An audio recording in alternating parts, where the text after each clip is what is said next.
You.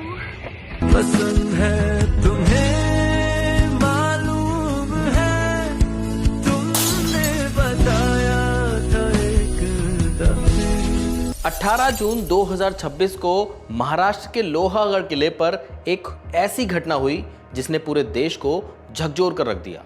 Pune के एक युवा कारोबारी केतन अग्रवाल की गहरी खाई में गिरकर मौत हो गई।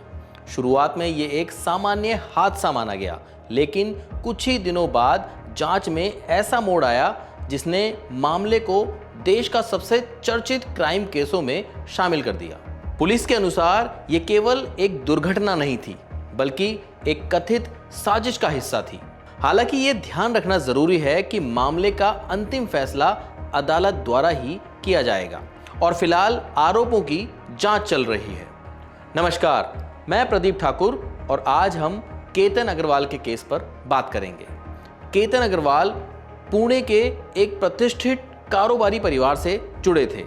वो अपने परिवार के रियल एस्टेट व्यवसाय में सक्रिय भूमिका निभा रहे थे और एक सफल युवा बिजनेसमैन के रूप में जाने जाते थे। परिवार और दोस्तों के अनुसार केतन बेहद शांत स्वभाव के व्यक्ति थे। उन्हें ट्रैकिंग का शौक था। वो अपनी मंगेतर सिया गोयल से बहुत प्यार करते थे।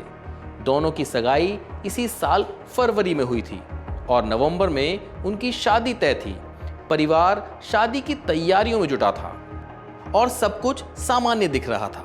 सगाई के बाद दोनों की तस्वीरें सोशल मीडिया पर अक्सर दिखाई देती थीं। बर्थडे सेलिब्रेशन, आउटिंग, सरप्राइज और रोमांटिक पोस्ट देखकर किसी को भी ये लगता था कि दोनों की जिंदगी बेहद खुशहाल चल रही है। लेकिन पुलिस जांच में दावा किया गया है कि तस्वीरों के पीछे की हकीकत कुछ और ही थी। जांच एजेंसियों के अनुसार सिया गोयल का संपर्क चेतन चौधरी नाम के एक युवक से था। पुलिस का आरोप है कि दोनों के बीच लगातार बातचीत हो रही थी और उनका रिश्ता सामान्य दोस्ती से कहीं आगे था। यहीं से कहानी में पहला बड़ा मोड़ आता है। जांच एजेंसियों के दौरान पुलिस को पता चला कि लोहागढ़ किला इस पूरे मामले का एक महत्वपूर्ण हिस्सा हो सकता है। पुलिस के अनुसार सिया कई बार केतन को वहां ले जाने की कोशिश कर चुकी थी। कुछ रिपोर्ट्स में दावा किया गया था कि इससे पहले भी वहां एक संदिग्ध घटना हुई थी जिसमें केतन किसी तरह बच गए थे। हालांकि इस दावे की पुष्टि अभी नहीं हुई है, लेकिन जांचकर्ताओं को यह बात महत्वपूर्ण लगी है कि जिस स्थान पर आखिरकार मौत हुई वो जगह पहले भी कई बार चर्चा में आ चुकी है। 18 जून को सिया का जन्मदिन था। इस दिन केतन और सिया लोहागढ़ किले पर ट्रैकिंग के लिए पहुंचे। पुलिस का आरोप है कि चेतन चौधरी भी उसी इलाके में मौजूद था। ट्रैकिंग के दौरान अचानक खबर आती है कि केतन गहरी खाई में गिर गया है।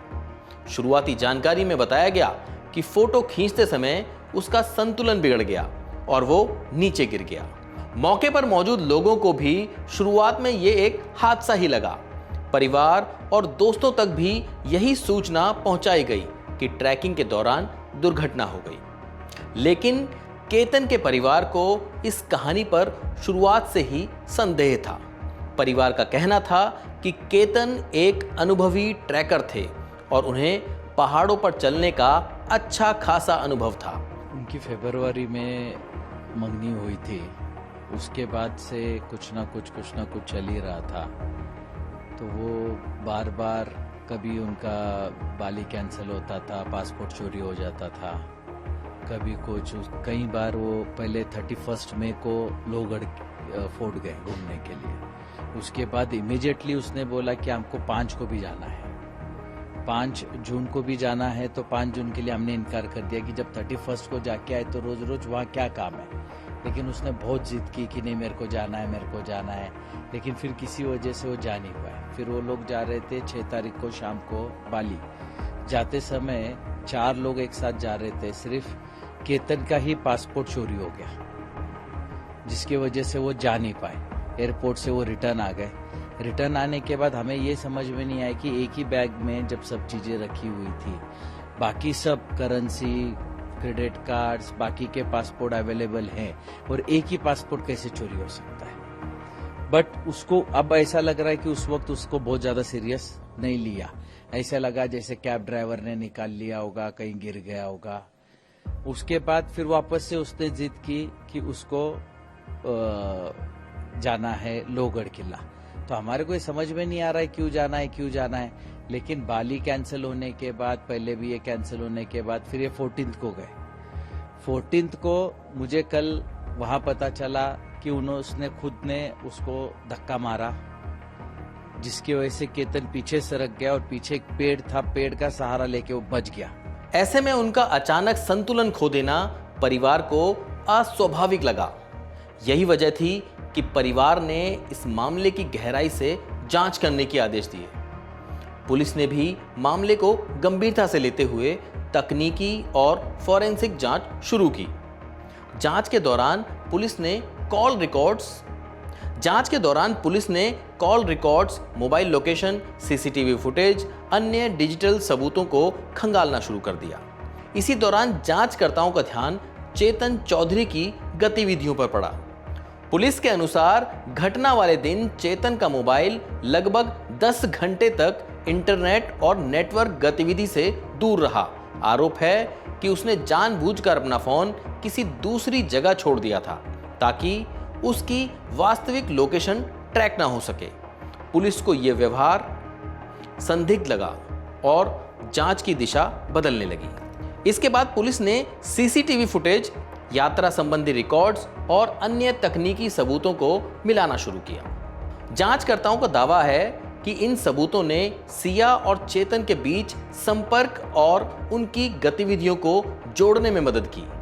पुलिस का आरोप है कि दोनों ने मिलकर पूरी योजना बनाई थी और लोहागढ़ किले को घटना के लिए चुना गया था, क्योंकि वहां खाई और ऊंचाई के कारण मौत को दुर्घटना साबित करना आसान हो सकता था।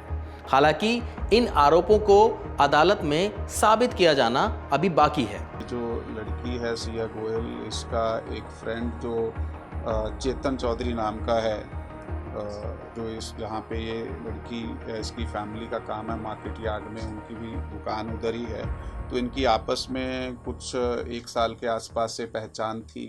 तो इन दोनों ने ये प्लान किया और प्लान करने के बाद इस घटना को अंजाम दिया और उस लोहगढ़ किले पे इन्होंने वो केतन अग्रवाल को धक्का दिया और वो नीचे गिरा और उसकी मृत्यु हो गई। और अधिक पूछताछ में इन्होंने कबूली भी दी है। मामले में एक और खींचने वाला पहलू तब सामने आया जब सोशल मीडिया पोस्ट की चर्चा शुरू हुई। केतन की मौत के बाद सिया द्वारा किए गए कुछ भावनात्मक पोस्ट वायरल हुए। इन पोस्ट में दुख और शोक व्यक्त किया गया, लेकिन जब पुलिस की जांच सामने आई और हत्या की साजिश का दावा किया गया तो इन्हीं पोस्ट को लेकर सोशल मीडिया पर नई बहस शुरू हो गई। लोगों ने सवाल उठाना शुरू कर दिया कि क्या ये पोस्ट वास्तविक दुख थी या शोक से बचने की कोशिश। पुलिस की जांच आगे बढ़ी और अंततः सिया गोयल तथा चेतन चौधरी को गिरफ्तार कर लिया गया। दोनों पर हत्या और साजिश रचने सहित कई गंभीर धाराओं में मामला दर्ज किया गया। जांच एजेंसियों का कहना है कि उनके परिवार के पास ऐसे सबूत हैं जो कथित साजिश की ओर इशारा करते हैं। यहीं दूसरी ओर कानूनी प्रक्रिया के तहत आरोपों को अपना पक्ष रखने का पूरा अधिकार है और अदालत में दोनों पक्षों की दलीलें सुनी जाएंगी। ये मामला केवल एक कथित मर्डर केस नहीं, बल्कि भरोसे, रिश्ते और छिपे हुए सच की कहानी भी है। एक तरफ एक सफल युवा कारोबारी जिसकी कुछ महीनों बाद शादी होने वाली थी, दूसरी तरफ उनकी मंगेतर जिस पर उसकी हत्या की साजिश रचने का आरोप है, और तीसरी तरफ एक कथित प्रेमी जिसका नाम जांच में सामने आया। यही वजह है कि ये केस देश भर की चर्चा का विषय बन गया है। आज भी सबसे बड़ा सवाल यही है कि आखिर लोहागढ़ किले पर उस दिन वास्तव में क्या हुआ था। क्या ये दुर्घटना थी या फिर पुलिस के आरोपों के अनुसार पहले से रची हुई साजिश? इसका अंतिम जवाब केवल अदालत के फैसले के बाद ही मिलेगा। तब तक ये मामला भारतीय क्राइम इतिहास के सबसे चर्चित मामलों में से एक बना रहेगा और लोग इस केस की हर नई अपडेट पर नजर बनाए रखेंगे। एक सगाई, एक जन्मदिन, एक ट्रैकिंग ट्रिप और एक मौत। क्या यह हादसा था या साजिश? इस सवाल का जवाब अब अदालत तय करेगी। नमस्कार।